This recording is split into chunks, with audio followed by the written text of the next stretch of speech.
Okay, well, please join me in welcoming on stage our final keynote, our final session of the Green Tech program today. Here to talk about the carbon footprint of your money and what to do about it is the founder and CEO of Goparity, Nuno Brito Jorge. You've got some walk-up music too. You never know when to time it.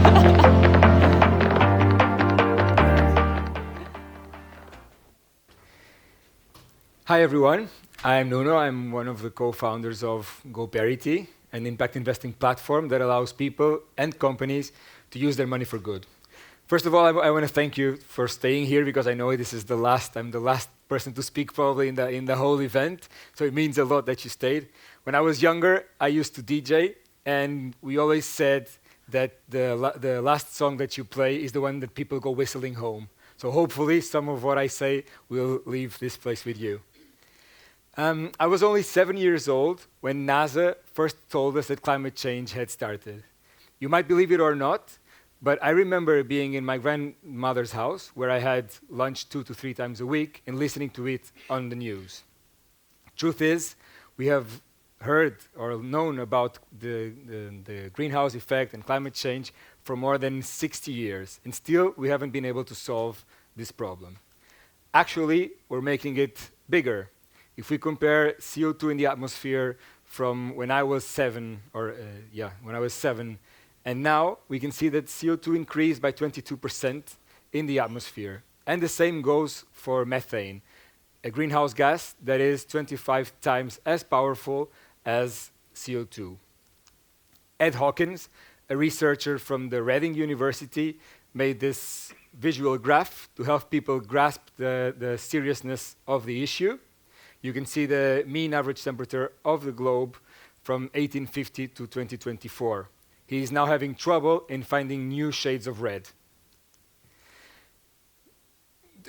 So as a conclusion, we know that our planet was 1.28 degrees warmer in 2024 than it was on average between 1951 and 1980, which is when scientists consider we started to feel the effects of the Industrial Revolution on climate.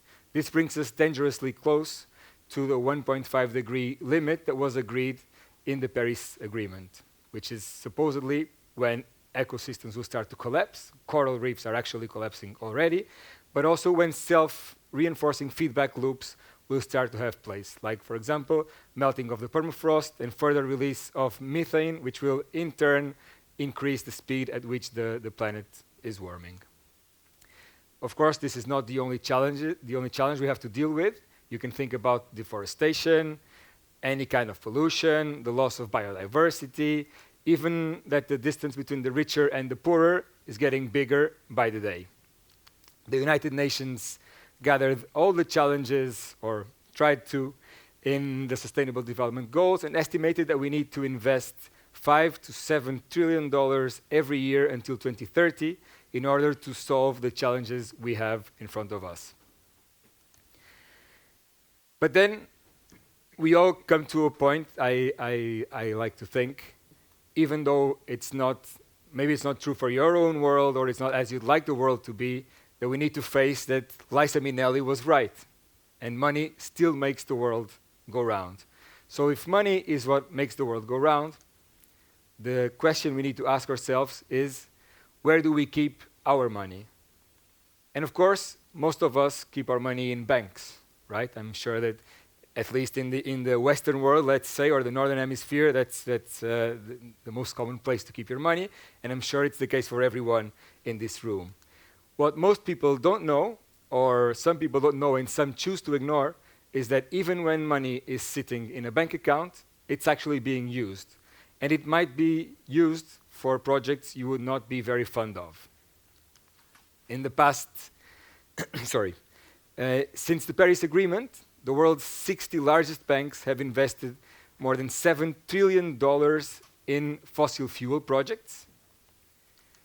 They have diminished only 2.6% their investment in fossil fuel projects. This means we're definitely not slowing the pace of fossil fuel investment as fast as we should be. So a recent study went in deeper and quantified this impact. And they concluded that for every €1,000 in a bank account, you're actually sending 305 kilograms of CO2 to the atmosphere without probably being aware that you are doing that. This, seen from another perspective, means that the carbon footprint of the cash accounts of the US's largest 20 companies is on average as big as 76% of the CO2 emissions due to their own activity. From another point of view, a European family with only €10,000 in a bank account might have a bigger footprint from their bank account than from their own utility or energy bill. And I promise this is the last piece of bad news that I bring. It's going to get better. It always gets worse before it gets better, right? Talking about recent trends, in December 24 and January 25, the US's 6 biggest banks left the UN's Net Zero Banking Alliance. It's an alliance sponsored by the United Nations to help banks create scientifically based goals to reduce the carbon footprint of the projects that they fund. They were followed by 5 Canadian banks. Allegedly, they did this amid fear of being considered woke. So what's curious is they were not afraid of being considered greenwashers before. Why are they now afraid of being considered woke? Now, the good news. There are more than 13 trillion euros in European households' bank accounts. So this means there is enough money to solve our problems. And we also know that the younger the generation, the more they are willing to invest alongside their values and actually walk the talk of money for good.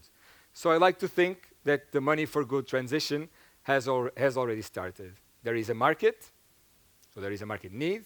60% of people are looking for more sustainable finance services, and 95% of people believe that green finance will be the new norm. So one day we will not need to be talking about green banks or impact investing because it will all be like that. But, also, already seen from the deployment of capital point of view, only last year we saw that more than 80 impact VCs showed up in Europe, which is actually, I believe, a very big number. And we keep hearing about new sustainable finance, fintech, ethical banks, and impact investing platforms. Even celebrities have joined in.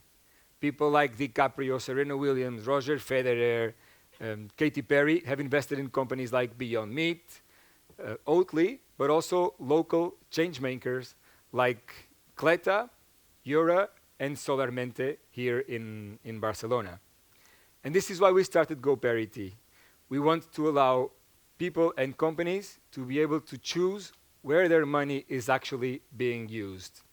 So when we talk about for good, we're talking about shifting from investing in fossil fuels to renewable energies, from intensive to regenerative agriculture, from business as usual to investing in the actual green transition.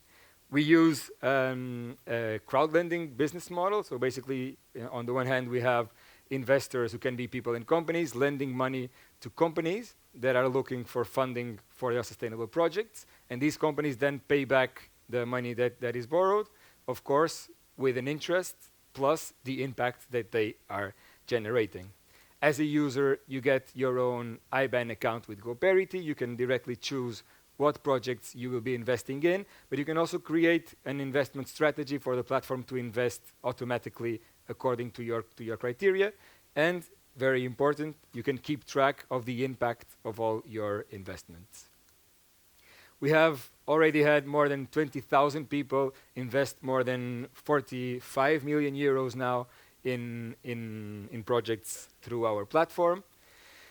And projects that are spread across 3 continents, and they're very wide. We have funded dairy cooperatives in Uganda, solar power in Colombia, regenerative agriculture in Peru, or the marine economy in Portugal and Spain. The biggest chunk of it is in renewables with almost 40%, but then it's spread across these 5 categories that you see. That are water, business in transition, which includes circular economy, for example, green use of land, protection of biodiversity, and sustainable agriculture, and the social economy with charities, but also social entrepreneurship. The most important part of all is that we keep track of the impact of the investments that we promote. So we know that our projects have helped create almost 5,000 jobs. We help avoid every year more than 30,000 tons of CO2 from being sent into the atmosphere, and we have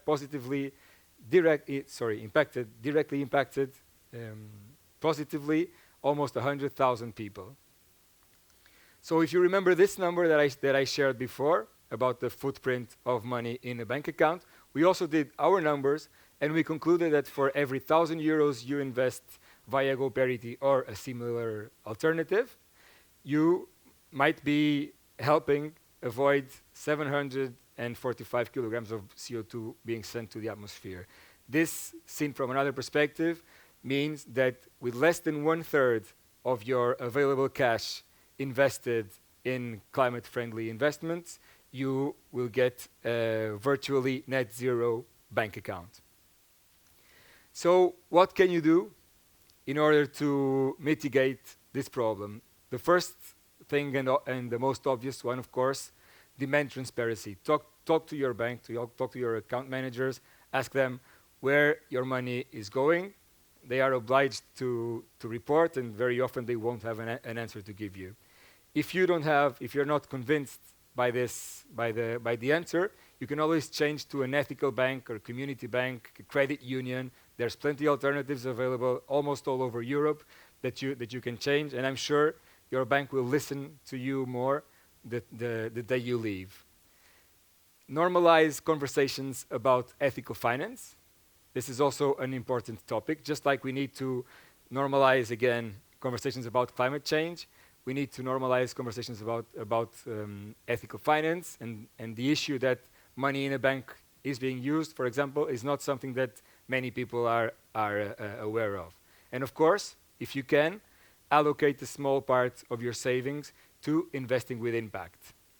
You're basically investing in a future you want to live in.